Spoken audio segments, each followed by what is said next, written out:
Hello everyone, welcome to the next video on engineering mechanics. So today I'm going to solve some problems on supported reactions in beam. So let me consider the first problem. A simply supported beam AB of a span 5 meter is loaded as shown in figure. Find the reactions at A and B. Now here you see they have given the simply supported beam. The simply supported beam having a span of 5 meter and it has been loaded with 3 different types of load, that is 3-point loads will be at a different span. So what we have to do, we have to calculate what is the support reactions at A and B. So the first step to solve the problem is to draw the free body diagram which indicates all the forces and reaction. So first let me draw the free body diagram. The free body diagram will appear like this. Here you see the 3 forces which are already acting on a beam which has been given in the problem that has been written, along with writing the reactions from the support. Because it is a simply supported beam, only one reaction will develop at the point and it will be acting always vertically upwards. So in single vertical force which is acting vertically upwards in the free body diagram. Other than that, there is no other any forces or reactions. So the complete free body diagram for the particular figure, the particular question will be given like this. Okay, next. What is the second step? After writing the free body diagram, we have to consider the conditions of equilibrium if there is no any conversions of the loads. The second point is to convert what all the if any different types of loads are there in a particular system to point load. But in this particular problem, all the loads which they have given all are point load. So no need to convert the point load. So we have to move on to the third step. The third step is using the conditions of equilibrium, that is summation of f of x equal to 0, f of y equal to 0 and summation of movement equal to 0. By using the equations, we have to calculate the unknowns. What are the unknowns present here? That is RA and RB are the 2 unknowns which are present in the particular system. So to calculate that, first I want to consider the equations of equilibrium. Let me consider summation of V equal to 0. According to the summation of V equal to 0, which shows that all the vertical force which are acting in the particular system will be equal to 0. What are the vertical force? That is 3 kilonewton which is acting downwards, 4 kilonewton is acting downwards, 5 kilonewton is acting downwards, along with RA and RB are acting upwards. So in our assumptions, all the vertical force which are moving upward direction will be considered as positive and the downward direction will be considered as negative. So therefore, the summation of V equal to RA is the positive force because it is moving upward, RA minus 3 minus 4 minus 5, these are the 3 forces moving downwards, plus RB is upward force which will be equal to 0, and that should be considered as equation 1. Then the second equations of equilibrium, summation of H equal to 0, but here you see there is no horizontal force. There is no any horizontal force which are present in the system. So that's why the horizontal force will be equal to 0. Next one, the equations of equilibrium, that is summation of moment equal to 0. What do you mean by a moment? That is the force into perpendicular distance. Here you see here I have considered the moment at A equal to 0. What is the A point? A point is this is the A point. To calculate moment about this particular point, that is A point, what I have to do? I have to calculate the moment due to all the forces. So to consider that, what is the moment due to this particular force RA about the point A? This is the point A.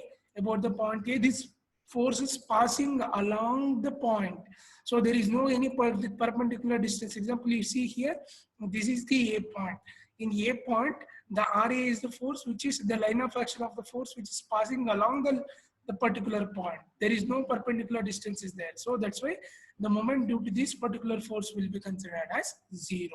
So in the moment due to this 3 kilonewton force, 3 kilonewton force is the force which is acting vertically downwards with a distance of 2 meter span from the point A. So this particular force having a moment of 3 kilonewton which will be acting at a distance of 2 meter. So 3 kilonewton is the force and this with from the point A, this force is located at a distance of 2 meters and it is acting clockwise direction, right? So it is pushing the beam in a clockwise direction. You see here the downward force which is bending the beam in a clockwise. So that's why it should be considered as the positive moment. So that's why the moment about point A due to the 3 kilonewton force will be given as 3 into 2 meter. With respect to RA, due to RA, it will be 0. From 4, same way, for 4 kilonewton, the 4 kilonewton which is acting at a distance of 3 meters from point A and it is acting vertically downwards, so it will create the clockwise moment, right? So it's also positive. Clockwise moment we have considered it as a positive, so therefore 4 kilonewton into the distance is 3 meters, so that is we are written as 4 into 3. The same way for 5 kilonewton, the 5 kilonewton is acting at a distance of 4 meters from the point A and it is also acting vertically downwards. So what will happen? It will also create a clockwise moment. The clockwise moment of 5 kilonewton which will be acting at a distance of 4 meters. So what is the moment due to RB? RB is a vertically upward force which will be acting at a distance of 5 meters span to point A. This is point A. From point A, this is the RB force which is moving vertically upwards. When it is moves vertically upwards, it is going to create an anti-clockwise moment to the point A, right? So it is RB which is creating an anti-clockwise moment to the point A. So therefore it should be considered as a negative moment. The negative moment due to RB, that is minus RB into 5, which is equal to 0. If you substitute or if you equate the equation, we'll get RB equal to 7.6 kilonewton. If you substitute this RB value in equation 1, that is if you substitute the value of RB to here to from equation 1, then we can easily get the value of RA, and the value of RA is found to be 4.4 kilonewton. Okay. So that is the two unknowns we have found in the problem 1 and we have determined. The next problem is, that is the next problem they are given. Find the support reactions. Find the support reactions in the beam as shown in figure below. What we have to do, we have to calculate the support reactions. So that is here you see there are two different types of supports they have given. One is the hinged support, or it's also called as the pinned support. And here the another one they have given the roller support. So there are two different types of supports are there, and also there are two different types of loads are there. One is the point load which having an intensity of 10 kilonewton, and another one is they have given the UDL which having an intensity of 2 kilonewton per meter. So let's see how to determine the support reactions. So the first step is to determine the support reactions. We have to go for writing the free body diagrams, right? So how to draw the free body diagram? We have to write what are the forces and the reactions which are developed in the particular system. So to do that, what we have to do first, let me write the free body diagram. That is here point A. For taken this is the point A and this is the point B. From point A, due to it is a hinged support, there will be a presence of two reactions. One is horizontal reaction and another one is the vertical reaction. In case of simply supported or in case of roller support, what will happen? There will be only one reaction will develop, and that is also particularly with respect to vertical direction. And we can easily rotate the particular support. But when it comes to the hinged support always develops two types of reaction. That is RA, one is the vertical reaction and another one is the horizontal reaction, that is RX at the particular support. So whenever a hinged support, there will be a presence of two different reactions at a particular support. One is horizontal and another one is vertical. But when it is a roller support, there will be always only one support reaction, that is the reaction which is acting always vertically upwards. Then you see the 10 kilonewton is it's a point load. So 10 kilonewton load we have already written.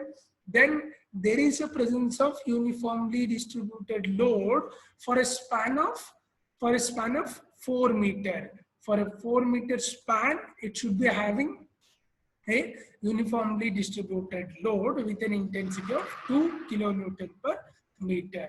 We know that the second step itself, we have to convert any different types of loads into point load. To convert this uniformly distributed load into point load, that is a small w, which is an intensity. What I want to do, I want to convert it into capital W, that is the point load. How to convert to point load? That is, you see here, that is 2 is the intensity of the uniformly distributed load, 2. It should be multiplied by the span L. What is the span of this UDL?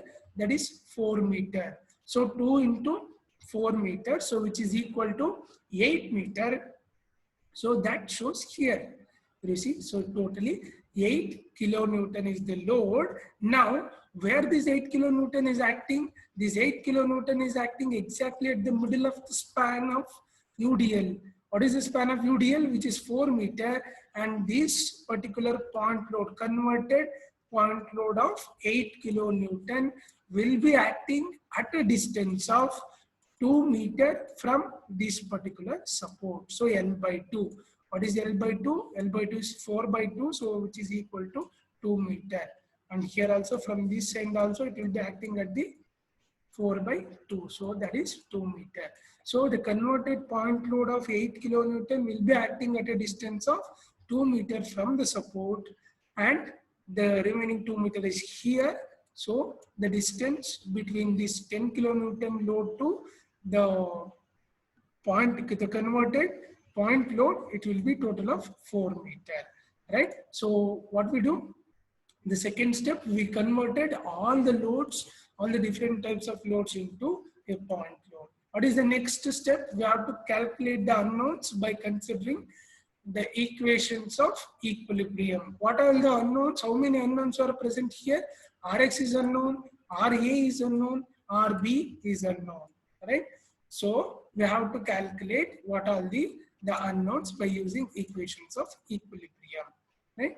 So if you look at the equations of equilibrium, first what we will do, first we will consider summation of V equal to 0, which indicates that all the vertical force which are present in a system, that should be equal to 0, and we have considered the vertically upward force as positive, that is the vertically upward force as positive and vertically downward force as negative. So here Ra plus Rb are the positive force, that is both are moving vertically upwards, minus 10 kilonewton and minus 8 kilonewton, because these two are the forces which are moving vertically downwards, which should be equal to 0. So while considering the equation 1, Ra plus Rb, which is equal to 18 kilonewton, that is the conditions of equilibrium for summation of V equal to 0, and the summation of H equal to 0. When we consider summation of H equal to 0, how many forces are present? There is only one reactional force due to hinged point, that is Rx, which is moving towards the rightward direction, but there is no any other magnitude force, or there is no any other horizontal force in an entire system. So that's why the Rx should be considered as 0. Right? So the next one is considering the moment at a particular point. What is the moment at a particular point? Example, consider the moment at about A. So to calculate the moment about point A, that is at this point, consider summation of moment at A equal to 0. Now what will happen? We have to determine the moment at this particular point due to all the forces.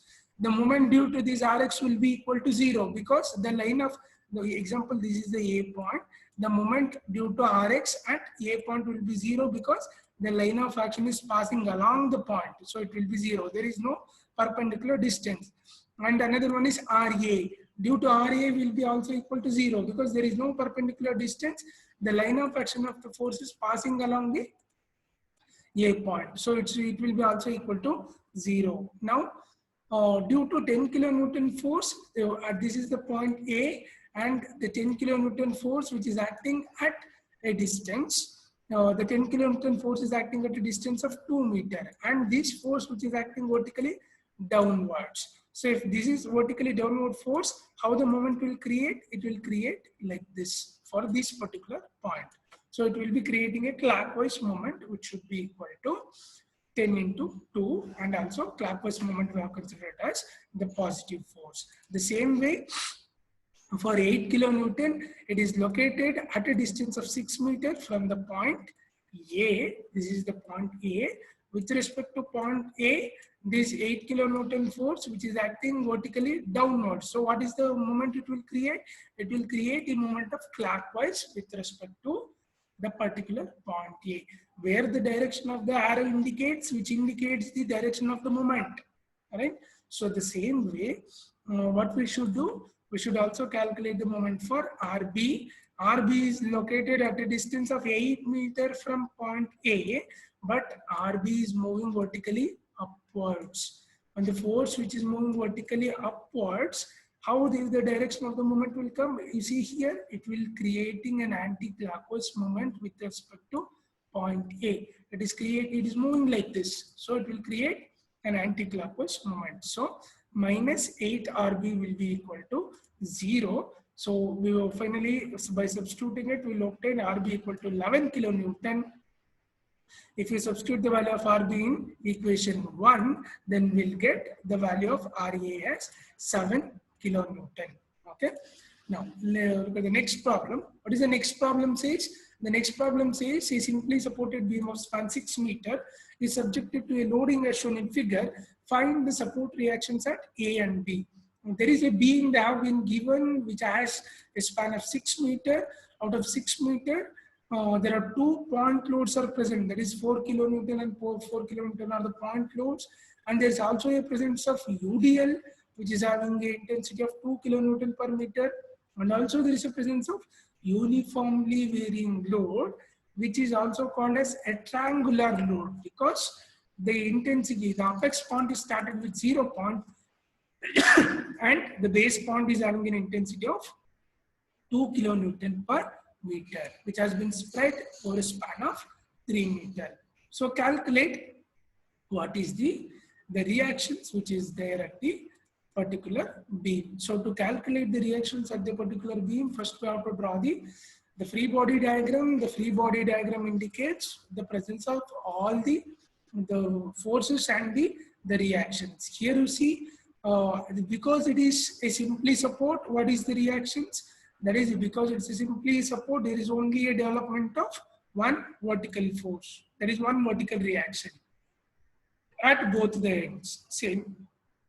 Same way, there is also a presence of 2 vertical downward forces of 4 kilonewton, which is acting at a span of 1 meter and from 2 meters from the point A respectively. And in between that, there is a presence of a UDL. What is the UDL? Uniformly distributed load of 2 kilonewton per meter.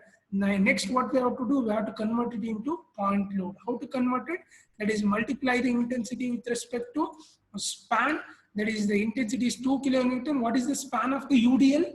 The UDL span is 1 meter. So 2 into 1, so which is equal to the 2 meter. So which is equal to 2 kilonewton. That is the intensity of the point load. That point load here you see they have given. That is the point load which will be acting at a distance of what? L by 2 of the UDL. What is the L of the UDL? That is 1 meter will be acting at a distance of exactly at the center of 1 meter. So which would be equal to 0.5 meter. Okay, same way you convert the uniformly varying load. How to convert the uniformly varying load? That is, we know W2 minus W1 into L. That is, L is the span of the uniformly varying load. That should be divided by 2. So what is W2? W2 is 2 kilonewton per meter minus W1 is what? W1 is 0. There is no intensity at the apex point. So which is equal to W into L. What is W? 2 kilonewton into L is 3 meter. So 2 into 3 divided by 2. So What is the intensity? Intensity will be equal to 3 kilonewton. Here you see again I am writing, this is the point where the triangular load has been started and it is there like this, right? So here the which is equal to 0 and here it is equal to 2 kilonewton. So 2 multiplied by a span of 3 meter divided by 2. So 2 will cancel, we'll get 3 as the intensity of the particular uniformly varying load, right? Oh, that is, we should never forget, we should take the maximum intensity minus minimum intensity, that is 2 minus 0. If the intensity has been differ, that is example, if it is 3 which is present here and the triangular load, if it is not started with there and if it is started somewhere here, so then there will be definitely there will be some intensity. So that intensity assume 1. So we have to consider both. Okay. Next. So after converting that, what we should do? We should locate the point load. We should locate the point load inside the UDL, uniformly varying load. So where should I locate? We know that from the base point. What is the base point? Where we can see the maximum intensity. From the base point, it will be located at a distance of L by 3. What is L? The length of the uniformly varying load is 3 meters. So 3 by 3, L by 3. So 3 by 3, which is equal to 1 meter. So from 1 meter from the support, this uniformly varying load has been located. Or we can also call it as what? 2L by 3 from the apex point. What is the apex point? 0 point or the tip or the top. Right? So from here, we have to consider 2L by 3. What is 2? What is L? L is 3 meters. So 2 into 3, 6 divided by 3. So which is also equal to 2 meter. We can consider in any of the ways. Right? After taking the free body diagram and converting all the different types of loads into point load, next step is to apply the equations of equilibrium. What is equations of equilibrium says? That is, using the equations of equilibrium, we know that summation of V equal to 0. When you apply the summation of V equal to 0 with all the vertical forces will be equal to all the upward vertical forces are positive and the downward vertical forces are negative. So RA plus RB minus 4 minus 2 kilonewton minus 4 kilonewton and minus 3 kilonewton, which will be equal to 0. So RA plus RB equal to 13, call it as equation 1. Then what we should do next, apply the second equations of equilibrium, that is summation of H equal to 0. There is no horizontal force, so it will be, there is no need to apply also. Next one is taking the moment about the point A. While taking the moment about the point A, we should consider with respect to A point, what is the moment which caused by each individual forces. Again, I'm showing here at point A, due to 4 kilonewton load, it is acting vertically down.